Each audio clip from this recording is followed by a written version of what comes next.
In this video, we're going to continue to do examples from section 5.3 of the homework. So in just a minute, we're going to look at question 5 from the homework. But before we do so, let's go to the book. Okay, and one of the topics in section 5.3 is on page 254, and it says transforming a z-score to an x value. So you may remember the z-score formula from a previous chapter, because it's this formula here. So in the book, when you're asked to find an unknown value from the normal distribution, what they do in the book is they use the z-score formula to find the x value. So for example, in example 4, okay, on the next page, okay, it talks about a problem where you have this normal distribution representing the test scores, okay, of this test. Okay, and the mean of the test scores is 50 with a standard deviation of 10. And it says that the test scores are normally distributed. All right, and you're asked to find the exam score in the top 10% of test takers. Okay, so in the book, what they do is they find the z-score in the top 10%. Okay, so the z-score in the top 10% is 1.28. So they use the table to do that.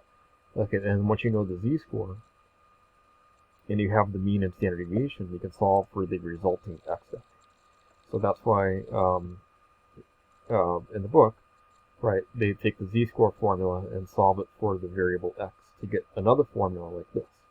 Okay, so what you do then is once you have your z-score, you plug in the standard deviation, multiply the z-score by the standard deviation, and then add the mean to it to get the corresponding x value. Okay, and that's the approach that they take in example 4, okay, to get the answer of 62.8. Okay, so obviously we're not going to do all of that, right? We're going to continue to use the normal distribution calculator and StackWrench. Okay, so let's go back to the problem. Okay, so the problem says a water footprint is a measure of the appropriation of fresh water. So the per capita water footprint in megagallons in a certain country for a recent year, it can be approximated by a normal distribution, as shown in the figure. And part A says, what water footprint represents the 80th percentile? Okay, and that's our first question. So we have this normal curve representing the water footprint in a country. Again, the mean water footprint is 1.78 megagallions. And the standard deviation is 2.78 megagallions. Okay, so we get this normal curve. We want to find the water footprint at the 80th percentile. So remember from the previous video that a percentile tells you the percentage of data values that are to the left. So what we're going to do then is take that 80%, convert it into a decimal. So 80 divided by 100. Oops, let's do it again. So 80 divided by 100 is equal to 0.8 or 0.80. Okay, so we're going to put that into the calculator in StackWrench.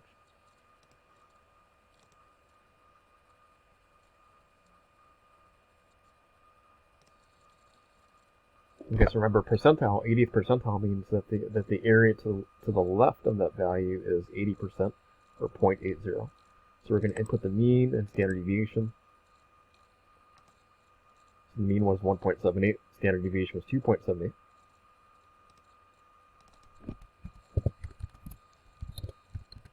Okay, and the area to the left was 80%.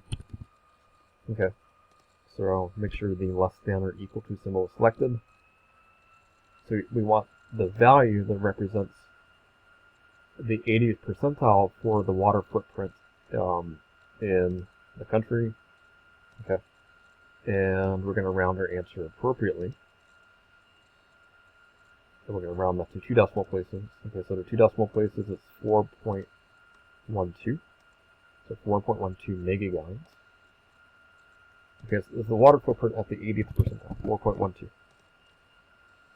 Okay, and what that means is that if the water footprint of a country is 4.12,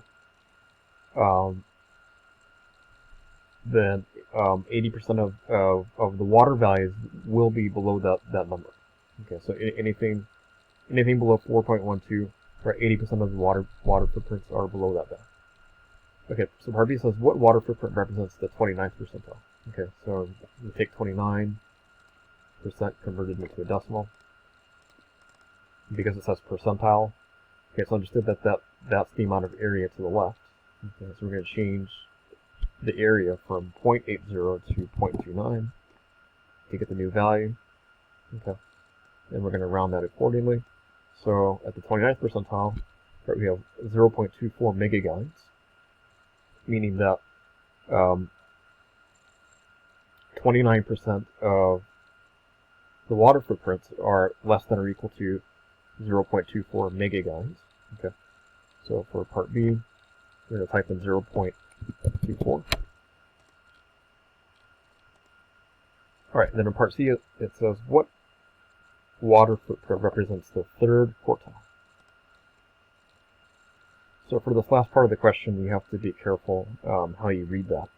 Okay, so in the previous video, I think I made a mistake by assuming that with the last question I did in the previous video, right, it asked for the first quartile, and I interpreted that to mean the first percentile. Okay, so in order to answer the question properly, you have to know what the word quartile means. Again, a quartile is not the same as so the third quartile is not the same as the third percentile.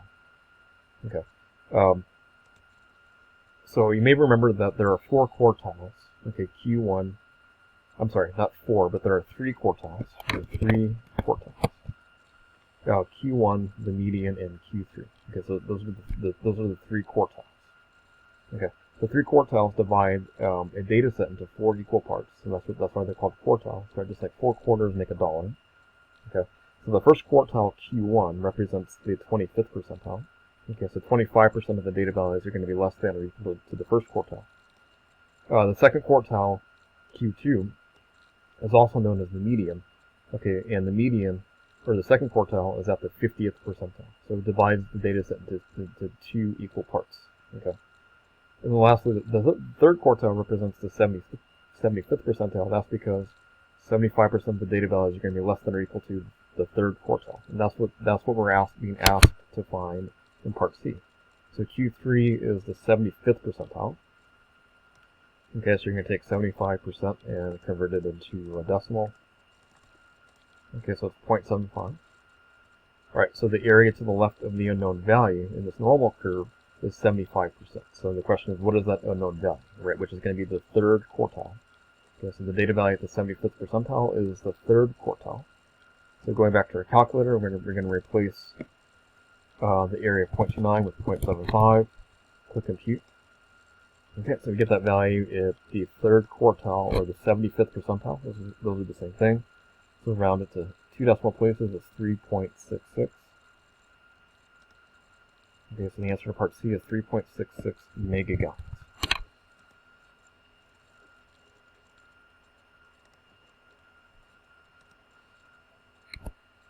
Okay, so let's go to the next question. So question 6 says the test scores for the analytical writing section of a particular standardized test can be approximated by a normal distribution, as shown in the figure. Okay, so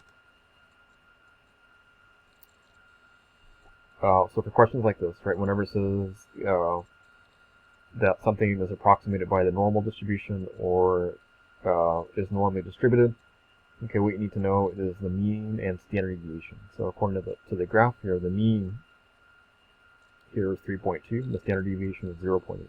Okay, so the mean of these test scores is 3.2, and then the standard deviation of the test scores is 0.82. Okay, and part A says, what is the maximum score that could be in the bottom 10% of scores? Okay, so the question is, right, what does it mean, bottom 10%, right? What exactly does that mean? The maximum score at the bottom 10%. Okay, so for the questions in this section, bottom means the given area or percent is to the left of the unknown value. Okay, likewise, the word top will mean that the given area or percent is to the right of the unknown value. Okay, so when we were asked to find the score that represents the bottom 10%, or the score that is the cutoff for the bottom 10%, right, we're going to take that to mean that the area or probability to the left of that value or test score is 10%. Okay, so hopefully you know how to convert percent to a decimal by now. So 10% as a decimal is 0.1 or 0.10. Okay, and the mean is 3.2 with a standard deviation of 0.82. Okay, so the mean 3.2, standard deviation 0.82. Okay, and the area to the left is 0.10. Okay, and make sure you select the less than or equal to symbol. Click compute. Okay, so there are two decimal places. That test score at the bottom 10% is 2.84. So what that means is that 10% of the test scores are going to be less than or equal to 2.84. So that's going to be the answer to part A, so 2.84.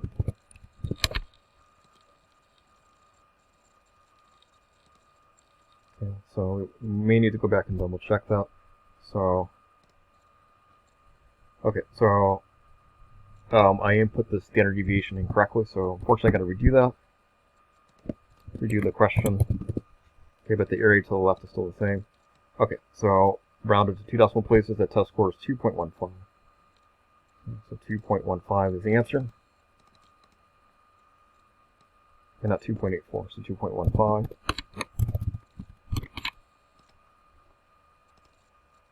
Okay, so always make sure you input the mean and standard deviation correctly.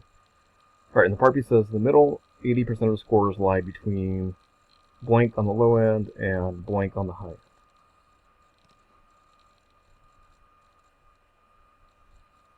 Okay, so try to picture that. So this is kind of like a question we saw the previous video, where it gives you the area between two values, and the area is understood to be in the middle of the curve, kind of like this. Okay, so what we're going to do is go to between. Okay, and the mean and standard deviation are still the same, but now we're going to input the area of 0.80. So 80% is a decimal of 0.80 or 0.8, and then click compute. Okay, so the value at the low end will be here, and the value in the high end will be here, and we're going to round these to two decimal places. So it looks like on the low end we have 2.14 or 2.15, and on the other end, the high end, okay, we have 4.25. Okay, so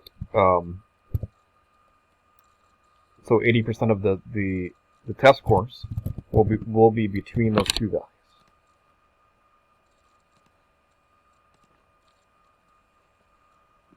Okay, so let's try part A of this question. The pregnancy length in days for a population of new mothers can be approximated by a normal distribution with a mean of 268 and a standard deviation of 10 days. Okay, so let me go ahead and update the mean and standard deviation. Okay, so in part A, okay, we want the minimum pregnancy that could be in the top 5%. So the word top there means that area is to the right of the unknown value. Okay, so we can do 9 divided by 100. So we get 0.09. Okay, so we're going to type in 0.09. Alright, and because it says top 9%, we're going to switch the less than or equal to a greater than or equal to. Okay, so that the area is to the right. Okay, and it computes it automatically. Okay, so we get 281.4. And then we'll round our answer appropriately. So we're going to round to one decimal place. So 281.4 would be the correct answer. Okay, so in other words, approximately 9% of these pregnancies will be 281 days or longer. Okay, so we won't have enough time to do this next question, but let me just quickly read it out loud. So this is: a mechanic sells a brand of tire that has a life expectancy that is normally distributed with a mean of 29,000 miles and a standard deviation of 2,100 miles. He wants to give a guarantee for free replacement of tires that don't wear well. How should he award his guarantee if he's willing to replace approximately 10% of the tires? Okay, so try to picture what that looks like. Okay, so the mean amount is 29,000. So if it doesn't last long enough, right, this is what the diagram would look like. So see if you can answer the question based on the